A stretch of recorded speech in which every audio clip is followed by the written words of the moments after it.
Welcome to Algebraic Modeling and Unit Analysis.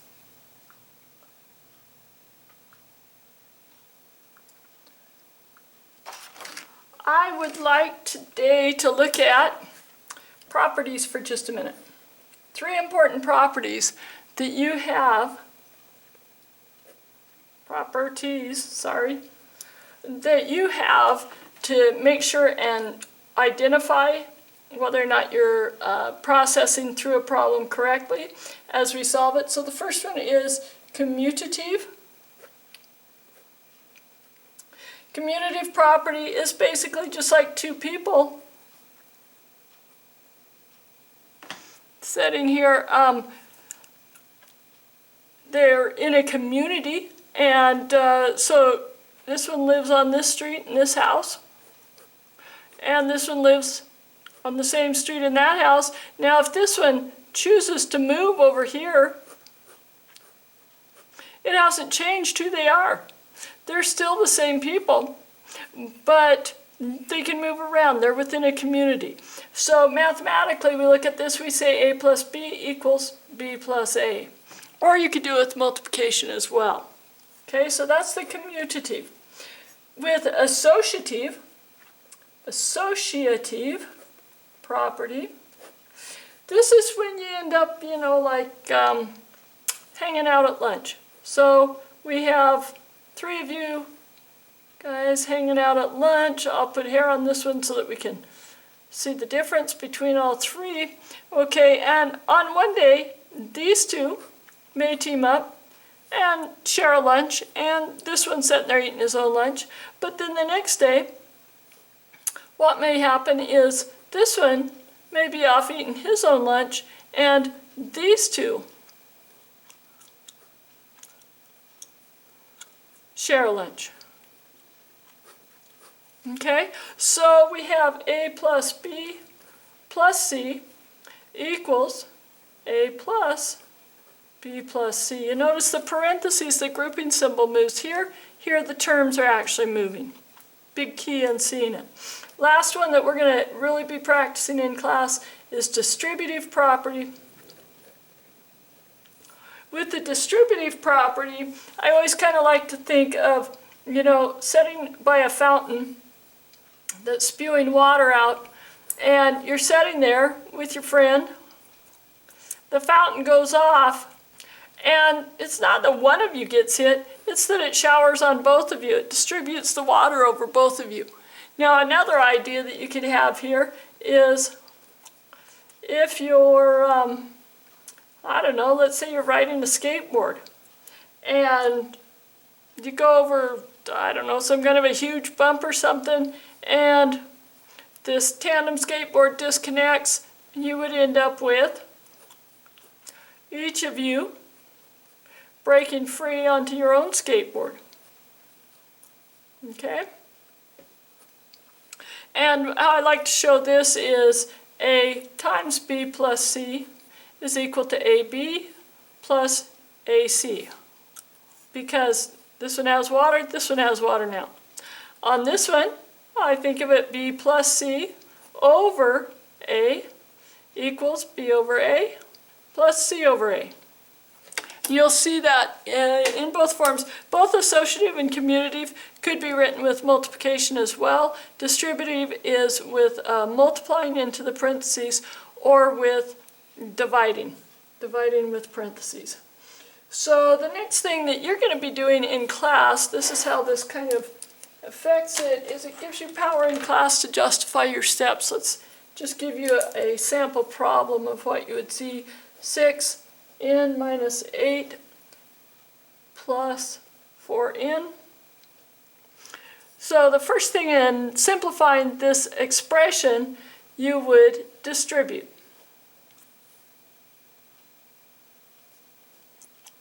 So we get 6n minus 48 plus 4n. Now I want you to fill in the blank off beside the problem that says this was distributive property. Now the next thing you might see is, okay, I need to combine my 6n and 4n just for purpose of showing me what properties you're using. You won't always have to write it, but for this unit I want you to practice the properties.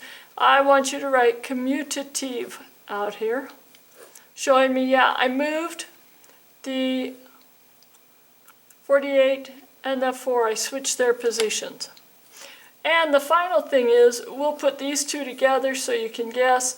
That would be associative. You won't always use all three properties in a problem, but if you do, then I want you to make sure and show me that. And when you're not using all three, I still want you to make sure and show me what properties you are using. The next thing that we'll look at in these notes in class tomorrow, or that we'll really practice, is that we have certain words that tell us when a problem's going to be plus, minus, times, or divide. Now I'm going to say several of these. I would say make sure in your notes to leave some blanks for these as well.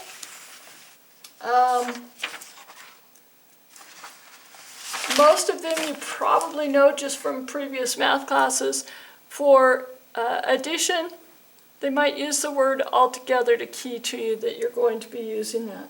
More than. Increased by.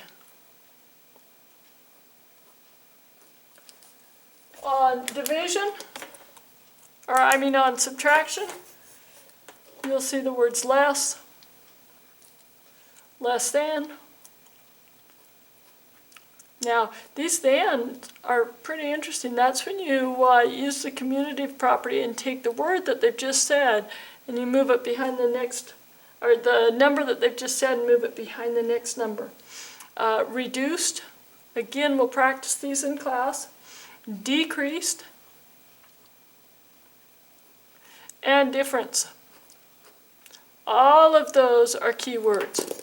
With multiplication, of is the most common one that I see throw students off. When you see of, usually it's an indicator for multiplication. Now you always want to read in context what it's saying, but product, twice, double, triple, those kind of words. And then finally with the division, watch for ratio, divide, quotient. Now, right now I'd like you to pause this video and I'd like you to leave a little bit of space here and fill in some other words that you know of, and then come to class, leave some blank areas so that we can add from others' notes. Okay? Let's go to one of these sample problems, what you're going to be dealing with. This one says, write an algebraic expression to model the following phrase: the price of a meal plus 15% for the tip. So the first thing that I would do is I would go to a verbal model. Verbal models use the words. They're verbal. So we go price of meal, and there's where of is in context. It doesn't mean multiplication. It's simply speaking about what it's the price of.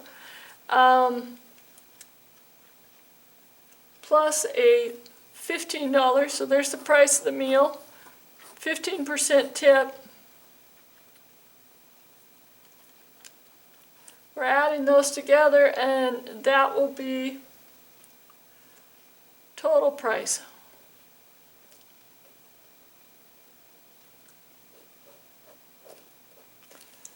Okay, so the next thing that I'd want you to do is I'd want you to figure out, well, what are we probably solving for?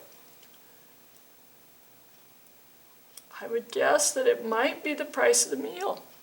Okay, so we're just trying to figure out how much is this meal going to cost. Let's say X is price of meal. So we take price of the meal is X. We add it to 15%. That's 15% of that price. Percent of is another multiplication. We need to switch this percent back to decimals.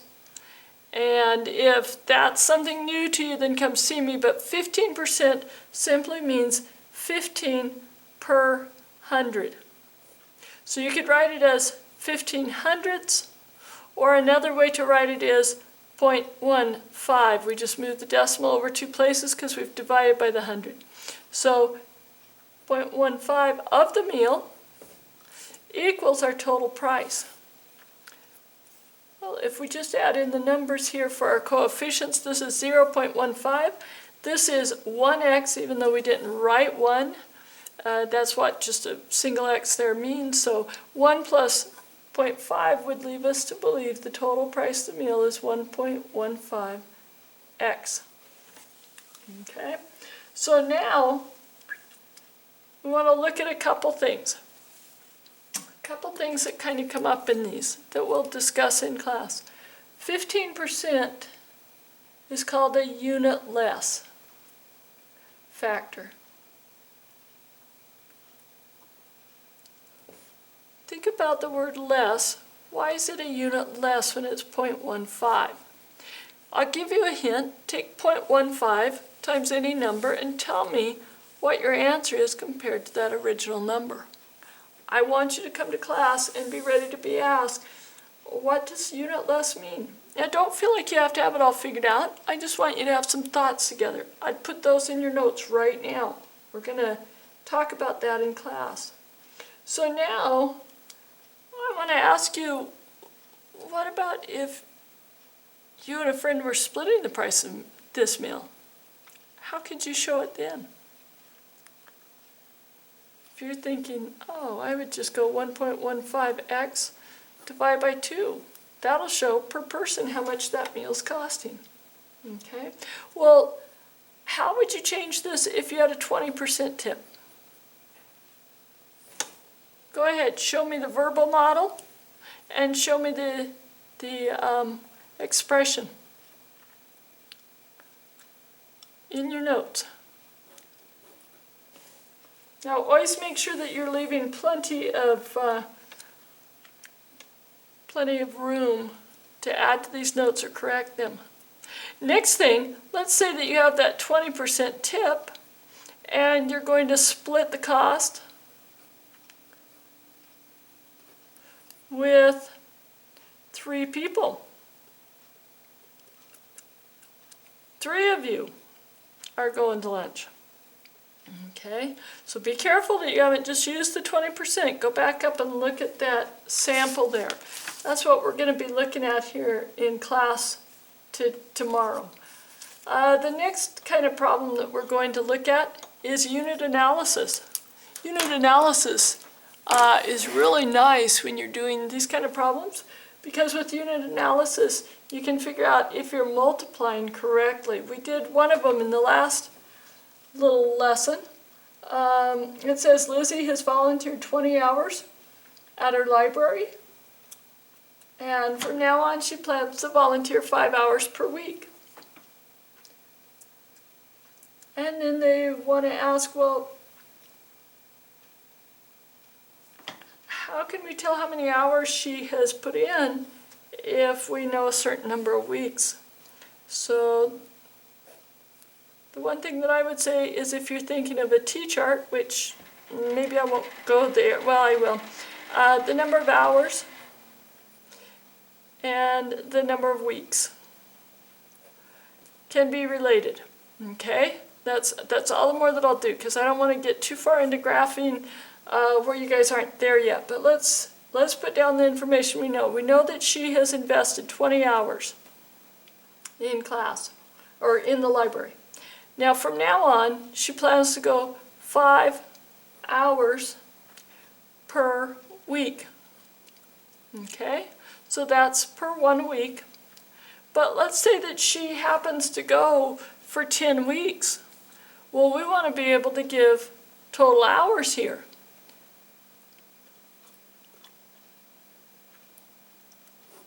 So from the unit analysis yesterday, I'd hope that you'd say, oh, well, let's extend this out here and think about we want to get rid of the weeks so that we only have hours. And we could add hours and hours. So that's what we do. Let's say she's invested 10 weeks. We want to know what her total hours are. Or whatever, however many weeks it's been, we could put it right there. Okay? So that's how we would complete that problem to make sure that our units cancel. And that again is unit analysis. We just write in the units in a verbal model so that we can make sure that we're canceling them out correctly. We will do unit analysis in class. So that's the end of today's lesson. Thank you.